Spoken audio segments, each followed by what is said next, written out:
गणित, नैसर्गिक संख्या प्रकार व त्याच्यावरील क्रिया. तर प्रश्न पहिला, 28 ते 64 पर्यंत किती नैसर्गिक सम व विषम संख्या आहे? किती नैसर्गिक सम व विषम संख्या? तर प्रथम आपल्याला काढून घ्यायचं आहे नैसर्गिक संख्या किती. तर नैसर्गिक संख्या काढण्यासाठीचं सूत्र आहे नैसर्गिक संख्या बरोबर शेवटची संख्या वजा पहिली संख्या अधिक 1. मग इथं शेवटची संख्या आहे 64 वजा पहिली संख्या आहे 28 आणि त्याच्यामध्ये 1 मिळवायचा. मग 64 वजा 28 36 आणि अधिक हा 1 बरोबर झाले 37. म्हणजे एकूण नैसर्गिक संख्या आलेल्या आहेत आपल्या 37. आता आपल्याला काढायचं आहेत समसंख्या, बरोबर. आता समसंख्या काढताना किंवा विषम संख्या काढताना काय करायचं, एकूण आलेल्या नैसर्गिक संख्या आहेत त्याला 2 ने भाग द्यायचा. मग बे 1 बे उरला 1, बे 8 16, इथे उरला 1. मग सम किती आल्या 18 आणि हा उरलेला 1 19. आता सम का घ्यायचा, सममध्ये हा उरलेला का मिळवायचा, तर 28 आणि 64 दोन्ही पण संख्या सम आहेत म्हणून सममध्ये हा उरलेला बाकी जिथे आपली इथे उरलेली आहे ती सममध्ये मिळवायची. आणि विषम संख्या 18. प्रश्न दुसरा, 24 ते 98 पर्यंतच्या सर्व नैसर्गिक, सर्व सम व सर्व विषम संख्यांची बेरीज किती? सूत्र सेम वापरायचं. अगोदर नैसर्गिक संख्या काढून घ्यायच्या. नैसर्गिक संख्या काढायचं सूत्र काय, शेवटची संख्या वजा पहिली संख्या अधिक 1. मग आता 98 वजा 24 72 आणि अधिक 1 75. मग टोटल आपल्या नैसर्गिक संख्या किती आल्या 75 आल्या. आता इथं नैसर्गिक संख्या आलेल्या आहेत 75. आता आपल्याला सम किंवा विषम काढायचा. मग काय करायचं, 75 भागिले 2, बे 1 बे, बे 3 6 उरला 1, बे 7 14, बाकी किती उरती, इथं 1 बाकी उरती. मग काय करायचं, 37. दोन्ही संख्या सम आहेत म्हणून 1, 37 अधिक 1 38. मग समसंख्या किती आहेत एकूण 38 आणि विषम संख्या आहेत 37. मग विषम संख्या 37, समसंख्या 38 आणि नैसर्गिक संख्या 75. आपल्याला सर्वांची बेरीज विचारली. मग 75 नैसर्गिक संख्या, समसंख्या 38, विषम संख्या 37. सगळ्यांची बेरीज करायची. 8 आणि 5 13, 13 आणि 7 19, चला 1. 7 आणि 3 10 आणि 3 13 आणि 1 14, 149. ही सर्व नैसर्गिक, सर्व सम आणि सर्व विषम संख्यांची बेरीज. संख्या प्रकारातल्या प्रश्नातला पुढचा प्रकार आहे हा, बी ही विषम संख्या आहे तर त्यापुढील क्रमाने येणारी समसंख्या कोणती? आता आपण बघतो की संख्यामध्ये 1 नंतर 2 3 4 5 6 7 विषम आहे, सम विषम, सम विषम, सम विषम. 2 समसंख्यामध्ये एकाचा अंतर असतं. मग समजा ही जर बी ही विषम संख्या आहे, बी काय आहे विषम संख्या आहे, तर त्यापुढील क्रमाने येणारी समसंख्या बी, समजा बी आपण थोडा वेळ 1 मानू. मग बीची किंमत आहे 1. बी नंतर येणारी समसंख्या कोणती, 1 नंतर येणारी समसंख्या 2. मग बी 1 आहे, बी मग बीमध्ये किती मिळवल्यावर 2 होतील 1. मग त्यानंतर येणारी समसंख्या बी अधिक 1. नेक्स्ट 2xy + 3 ही विषम संख्या आहे तर त्यापुढील क्रमाने येणारी विषम संख्या कोणती? क्रमाने येणारी विषम संख्या. आता 2x अधिक y 2y अधिक 3 याच्यामध्ये 1 मिळवला तर विषम नंतर येणारी सम मिळेल. पण आपल्याला काय विचारले त्यांनी, ही विषम संख्या आणि त्यानंतर येणारी त्याच्यापुढून क्रमाने येणारी विषम संख्या कोणती? मग 2y अधिक 3 अधिक 1 मिळवला तर आपल्याला इथे सम मिळेल आणि 2y अधिक 3 अधिक किती मिळवायचे 2, मग 2y अधिक 5 ही 2y अधिक 3 नंतर क्रमाने येणारी विषम संख्या.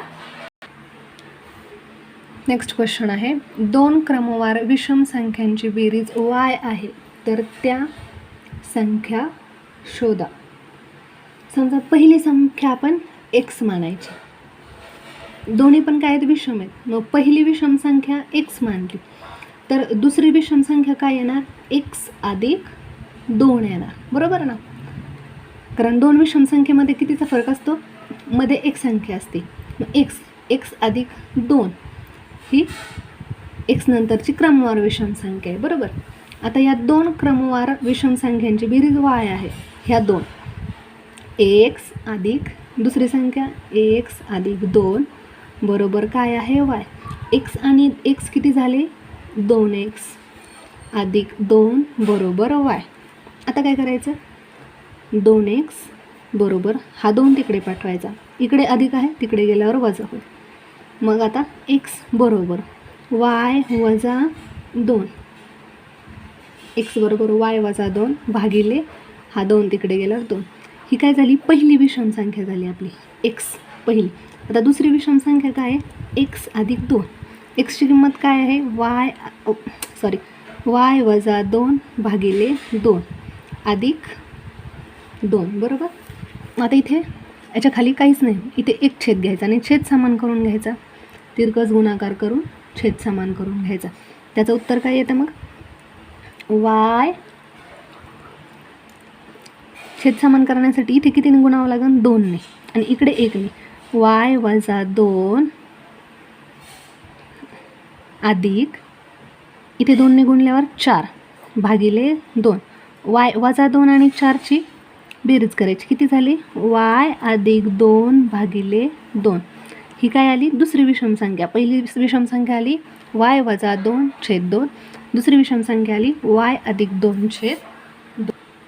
पुढचा प्रश्न आहे, p ही 11 ने निशेष भाग जाणारी विषम संख्या आहे तर 11 ने भाग जाणारी p च्या पुढील दुसरी समसंख्या कोणती. p च्या पुढील दुसरी समसंख्या कोणती, 11 ने भाग जाणारी. मग p बरोबर किती मानायचा इथे 11, 11चा पडा लिहून घ्यायचा.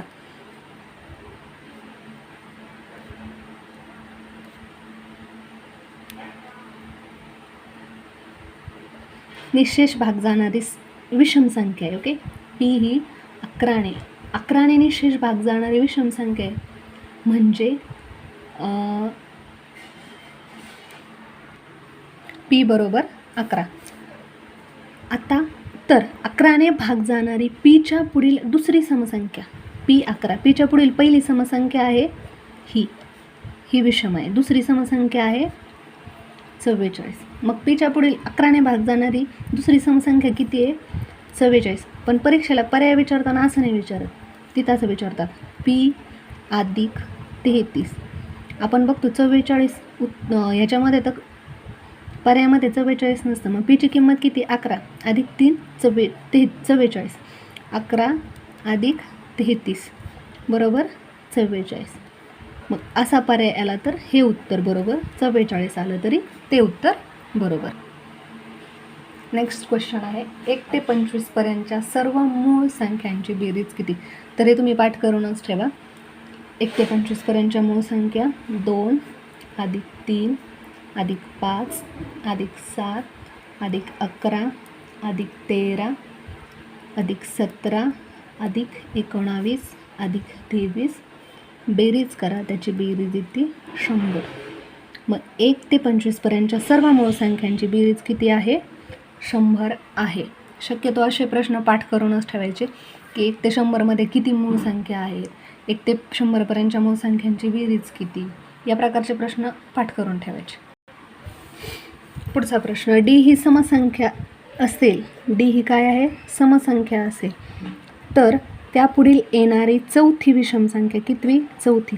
आता डी सम आहे, डी मध्ये 1 मिळाल्यावर काय झाले आपल्याला पहिली विषम संख्या भेटली, बरोबर. डी अधिक 1 मिळवल्यावर काय झाली सम भेटली. डी अधिक 1 अधिक 1 अधिक 1 मिळवल्यावर काय झाले आपल्याला दुसरी विषम भेटली, बरोबर. नंतर डी अधिक हे समजा 3 अधिक 1 ही मिळवल्यावर आपल्याला सम भेटली.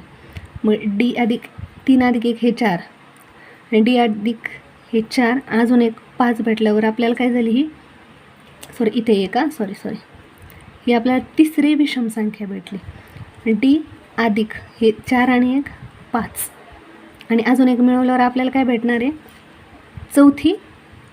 तिसरी सम भेटणार.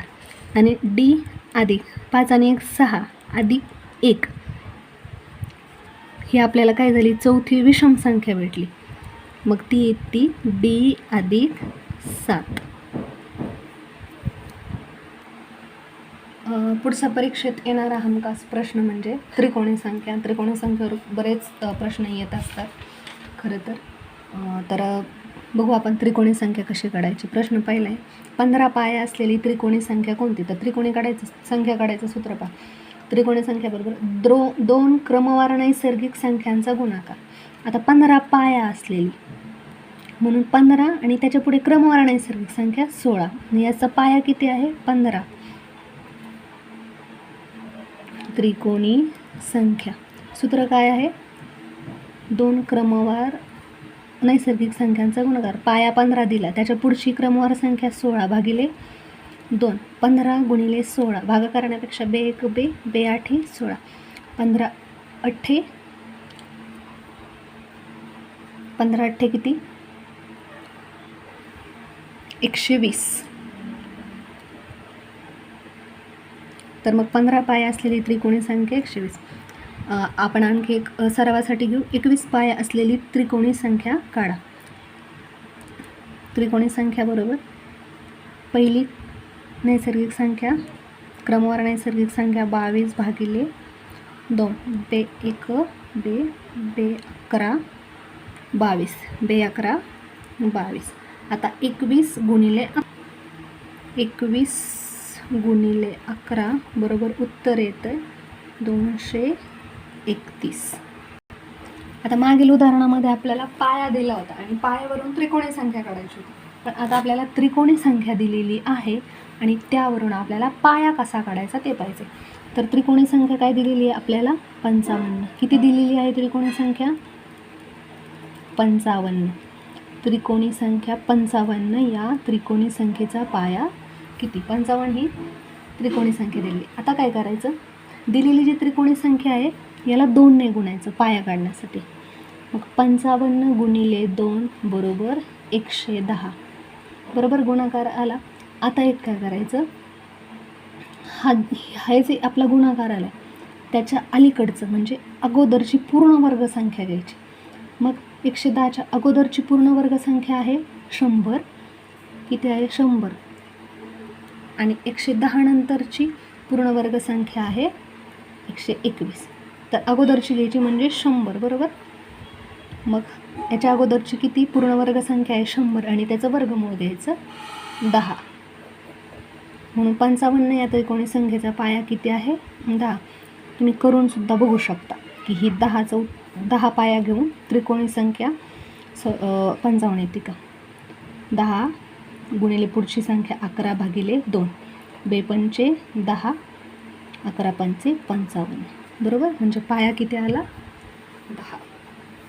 आता 78 या त्रिकोणी संख्येचा पाया कोणता. सेम प्रोसेस करायची. 78ला 2 ने गुणायचं गुणाकार येतो 156. आता 156च्या अलीकडील पूर्ण वर्ग संख्या आहे 144. अलीकडील पूर्ण वर्ग संख्या आहे 140. 144चं वर्गमूळ घ्यायचं 12 म्हणून 78 या त्रिकोणी संख्येचा पाया किती आहे 12. आणखी एक या प्रकारचं गणित येत असतं त्रिकोणी संख्येवरचं. 21 नंतर येणारी तिसरी त्रिकोणी संख्या कोणती. आता काय करायचं अशा प्रकारचं उदाहरण आल्यावर 21 या त्रिकोणी पाया काढायचा. आपल्याला त्रिकोणी संख्या विचारली ही त्रिकोणी संख्या दिलेली 21 आणि याच्यानंतर येणारी आपल्याला तिसरी विचारली. 21चा पाया काढायचा. मग काय करायचं 21 गुणिले 2 बरोबर किती आले 21 गुणिले 2 42. मग 42च्या अलीकडची पूर्ण वर्ग संख्या आहे 36 आणि पलीकडची पूर्ण वर्ग संख्या आहे 49. मग अलीकडची घ्यायची मग वर्गमुळात 36 बरोबर 6. 21 या त्रिकोणी संख्येचा पाया किती आला? 6 आला, बरोबर. मग आता काय करायचं, 6मध्ये क्रमाने येणारी म्हणजे पुढची तिसरी, 6मध्ये 3 मिळवायची, किती झाले? 9. आणि हा 9 पाया घेऊन काय करायचं, त्रिकोणी संख्या काढायची. 9 पाया घेऊन मग त्रिकोणी संख्या कशी काढायची? 2 नैसर्गिक क्रमाने येणाऱ्या नैसर्गिक संख्यांचा गुणाकार, 9च्या नंतर येणारी 10 गुणी भागिले 2, 2 पंचे 10 बरोबर 9 पाचे 45. मग 21 नंतर येणारी तिसरी त्रिकोणी संख्या आहे 45. कसं काढलं पहा, पहिले 21 या संख्येचा पाया काढून घेतला, तो आला 6. पण आपल्याला नंतर येणारी तिसरी त्रिकोणी, 21 नंतर क्रमाने येणारी तिसरी त्रिकोणी संख्या विचारली, म्हणून 6मध्ये आपण हे 3 मिळवले, 9. आणि मग 9 पाया घेऊन आपण त्रिकोणी संख्या काढली, ती 21 नंतर येणारी तिसरी त्रिकोणी संख्या आहे. आणखी असा एक प्रश्न येत असतो परीक्षेमध्ये, हस्तांदोलन किंवा सामने, की एका सभेतील एवढ्या व्यक्तींनी एकमेकांशी हस्तांदोलन केले तर किती झाले हस्तांदोलन, किंवा एका खेळाच्या सामन्यामध्ये एवढे स्पर्धक होते, त्यांनी एवढे सामने खेळले तर किती झाले सामने. तर त्यासाठी सूत्र वापरायचं आहे, n × n-1/2, n कंसात n - 1 भागिले 2. n म्हणजे किती? दिलेली संख्या. मग एका सभेतील 5 व्यक्तींनी, n बरोबर किती आहे? 5, एकमेकांशी एकदाच, किती वेळा? एकदाच हस्तांदोलन केल्यास किती हस्तांदोलन होतील. मग सूत्र वापरायचं, n × n-1/2. यांची किंमत टाकून घ्यायची 5, 5 - 1 भागिले 2, 5 × 5 - 1 4 भागिले 2, 2 दुणे 4, 5 × 2 10. मग एका सभेतील 5 व्यक्तींनी एकमेकांशी एकदाच हस्तांदोलन केलं तर हस्तांदोलन किती होती? 10. आता म्हणजे गणित बघितलं त्याच्याच उलटं, एकदम उलटं हे गणित आहे. एका स्पर्धेत प्रत्येक खेळाडू प्रत्येकाशी एकच सामना खेळल्यास एकूण 105 सामने होतात, तर स्पर्धेतील एकूण खेळाडू किती? आपल्याला आधीच्या गणितात काय पाहिलं आपण, आपल्याला व्यक्ती दिलते आणि त्यांनी एकमेकांशी किती सामने खेळले किंवा किती हस्तांदोलन केले, तर किती हस्तांदोलन होती. आता उलट विचारले की यांनी एकमेकाशी, प्रत्येक खेळाडू प्रत्येकाशी एकच सामना खेळले तर एकूण 105 सामने झाले, तर स्पर्धेतील एकूण खेळाडू किती. तर तुम्हाला सोपी ट्रिक सांगते मी इथं. काय करायचं, दिलेली सामन्यांची संख्या किंवा हस्तांदोलनांची संख्या त्याला 2ने गुणायचं, 2ने गुणून घ्यायचं. मग 105 गुणिले 2 बरोबर झाले 210. आता काय करायचं, आपण मगाशी ह्याच्या अगोदरची पूर्ण वर्गसंख्या घेतली होती, ह्या हस्तांदोलन किंवा सामन्यांच्या गणितात काय करायचं, याच्या पुढची पूर्ण वर्गसंख्या घ्यायची. मग 210च्या पुढील पूर्ण वर्गसंख्या आहे 225. किती आहे? 225. मग 225चं काय करायचं, वर्गमूळ घ्यायचं. 225चं वर्गमूळ आहे 15. मग स्पर्धेमध्ये एकूण खेळाडू किती होते? 15.